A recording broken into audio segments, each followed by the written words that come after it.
पंचवटी में राम, सीता और लक्ष्मण सुखपूर्वक रहने लगे। एक दिन सुबह वे कुटिया के बाहर बैठे धार्मिक विषयों पर चर्चा कर रहे थे। तभी वहां रावण की बहन शूर्पणखा का आगमन हुआ। उसने राम को देखा तो वह उनकी सुंदरता पर मोहित हो गई। शूर्पणखा एक करूप राक्षसनी थी, पर उसके पास ऐसी जादुई शक्ति थी जिससे वह कोई भी रूप धारण कर सकती थी। राम के सौंदर्य पर रीझकर उसने तुरंत एक सुंदर युवती का रूप धारण कर लिया। फिर वह राम के सम्मुख आकर बोली, हे युवक, तुम कितने सुंदर हो। मैं तुम्हें देखते ही तुमसे प्रेम करने लगी हूँ और तुमसे विवाह करना चाहती हूँ। यह सुनकर राम शूर्पणखा से बोले, हे सुंदरी, मैं तुमसे विवाह अवश्य करता, परंतु मैं तो पहले से ही विवाहित हूँ। तुम ऐसा क्यों नहीं करती कि मेरे छोटे भाई लक्ष्मण के सम्मुख विवाह का प्रस्ताव रखो। हो सकता है कि वह मान जाए। तब शूर्पणखा ने लक्ष्मण की ओर देखा और उसे लक्ष्मण भी पसंद आ गए। वह राम को छोड़कर लक्ष्मण के पास गई। अब उसने उनके सामने विवाह का प्रस्ताव रख दिया। लक्ष्मण ने कहा, सुंदरी, तुम पर रीझकर कोई भी युवक तुमसे विवाह करने को तैयार हो जाएगा, लेकिन मैं तुमसे विवाह नहीं कर सकता क्योंकि मैं राम का सेवक हूँ। क्या तुम्हें एक सेवक की पत्नी बनना अच्छा लगेगा? शूर्पणखा यह सुनकर बहुत निराश व क्रोधित हुई। तभी उसकी दृष्टि सीता पर पड़ी। वह राम से बोली, क्या इस स्त्री के कारण तुम मुझे ठुकरा रहे हो? यदि ऐसा है तो मैं अभी इसे मार देती हूँ, फिर हमारे विवाह में कोई बाधा नहीं रहेगी। यह कहकर शूर्पणखा अपने वास्तविक रूप में आ गई और सीता पर झपट पड़ी। इससे पहले कि शूर्पणखा सीता पर हमला करती, लक्ष्मण ने आगे बढ़कर अपनी तलवार से उसके नाक कान काट दिए। डर से चीखते हुए शूर्पणखा बोली, तुम्हें इसका सजा जरूर भुगतनी पड़ेगी। तुम शायद जानते नहीं हो कि मेरे भाई खर और दूषण इस जंगल के राजा हैं। वे तुम्हें मार डालेंगे। तुम दोनों भाइयों ने मेरे साथ जो व्यवहार किया, तुम्हें इसकी सजा अवश्य मिलेगी। यह कहते हुए वह वहां से दौड़ती हुई खर और दूसर के पास जा पहुंची और उन्हें उकसाते हुए बोली, तुम कैसे भाई हो? तुम्हें अपने पराक्रम और साहस पर बड़ा घमंड है ना? देखो, राम और लक्ष्मण ने तुम्हारी बहन के साथ कैसा व्यवहार किया है। यदि वास्तव में तुम मेरे भाई हो तो तुरंत जाओ और उन दोनों से मेरे अपमान का बदला लो। खर और दूषण ने अपनी बहन शूर्पणखा का अपमान सहन नहीं किया। वे दोनों क्रोध से आग बबूला हो गए और अपने साथ असुरों की सेना लेकर पंचवटी जा पहुँचे।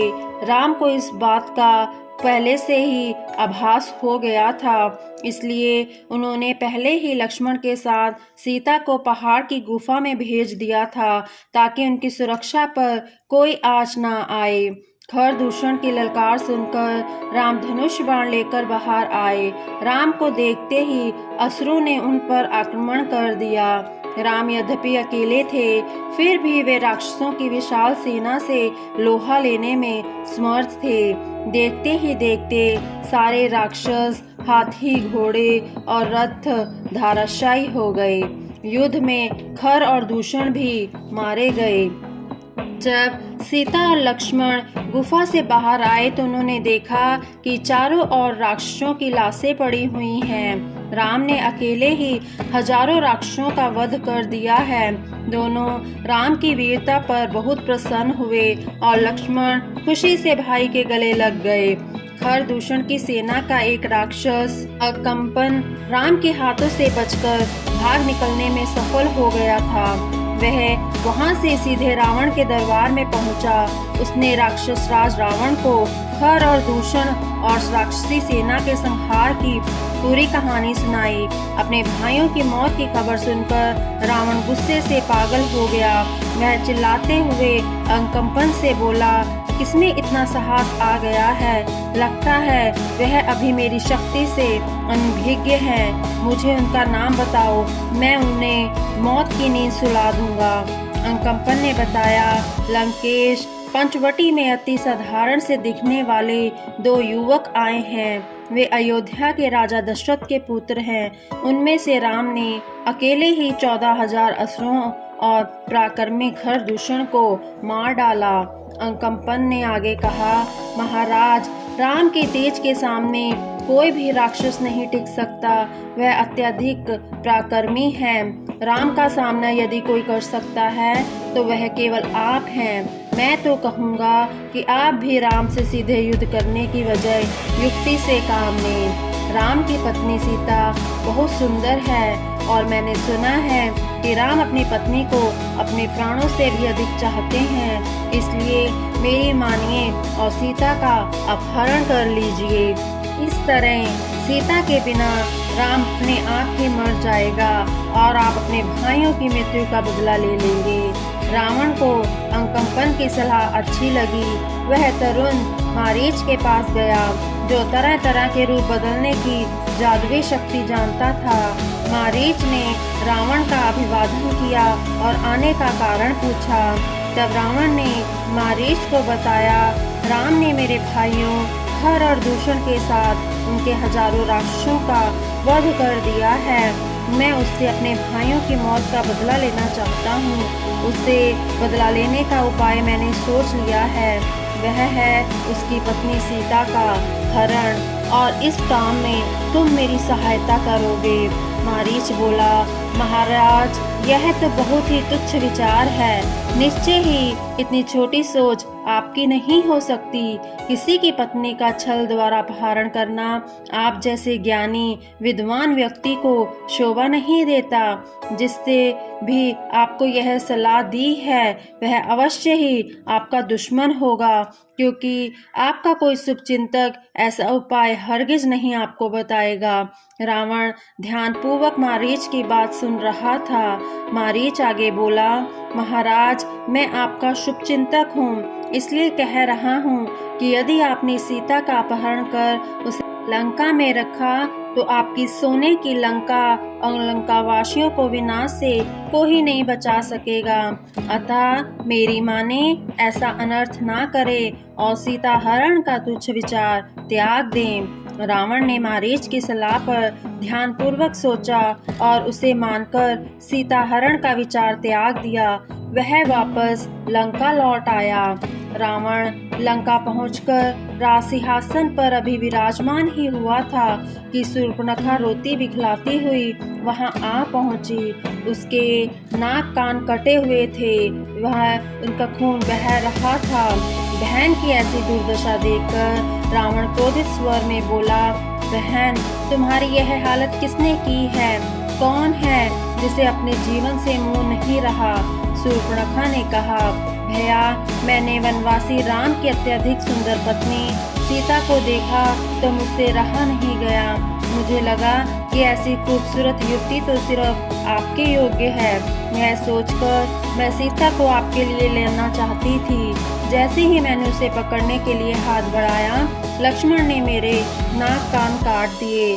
खर और दूषण को भी राम ने ही मारा है, इसलिए आपको राम से अवश्य बदला लेना चाहिए। मैं तो कहती हूँ कि आप सीता का अपहरण कर लें। इससे राम को उसके किए की सजा भी मिल जाएगी और आपको अपने लिए सीता के रूप में एक सुंदर पत्नी भी मिल जाएगी। रावण के कानों में मारीच के कहे शब्द अब भी गूंज रहे थे। वह स्वयं भी प्रचंड विद्वान था, परंतु दुर्भाग्य, क्रोध और घमंड ने उसकी विद्वानता पर पर्दा डाल दिया था और वह एक बार फिर मारीच के पास गया। रावण मारीच से बोला, मारीच, तुम्हारी सलाह मानकर मैंने सीता हरण का विचार त्याग दिया था, लेकिन लंका लौटकर जब मैंने अपनी बहन शूर्पणखा की दुर्दशा देखी तो मेरा खून खौल उठा। मैंने अपना निश्चय बदल लिया है। अब मैं किसी भी कीमत पर सीता का हरण करूंगा। तुम्हें मेरी सहायता करनी होगी। मेरी योजना ध्यान से सुनो। तुम अपनी जादुई शक्ति से स्वर्ण मर्ग बनकर राम की कुटिया के सामने विचरण करना। तुम्हें देखकर सीता तुम्हारी ओर आकर्षित होकर राम और लक्ष्मण से तुम्हें पकड़कर लाने के लिए कहेगी। जब वे दोनों तुम्हें पकड़ने के लिए तुम्हारे पीछे जाएंगा, तभी अवसर पाकर मैं सीता का अपहरण कर लूंगा। मारीच करुण स्वर में बोला, महाराज, मैं एक बार राम का पौरुष देख चुका हूँ, इसलिए दोबारा किसी तरह का दुस्साहस नहीं कर सकता। यह सुनकर रावण गुस्से में अपनी तलवार निकालकर बोला, मारीच, तुम्हारा यह साहस कि तुम मेरी आज्ञा मानने से मना करो, मैं अभी तुम्हारा सिर धड़ से अलग कर देता हूँ। मारीच ने मन ही मन विचार किया कि इस दुष्ट के हाथों से मरने से अच्छा है कि मैं राम के हाथों से मरूं। उनके हाथों मरकर मुझे मोक्ष ही तो मिलेगा। वह बोला, ठीक है, यदि आपकी यही आज्ञा है तो ऐसा ही होगा। मैं सोने का मृग बनकर पंचवटी जाऊंगा। मारीच के मान जाने पर रावण खुश हो गया और बोला, अब हमें देर नहीं करनी चाहिए, चलो शीघ्र ही पंचवटी की ओर चलते हैं।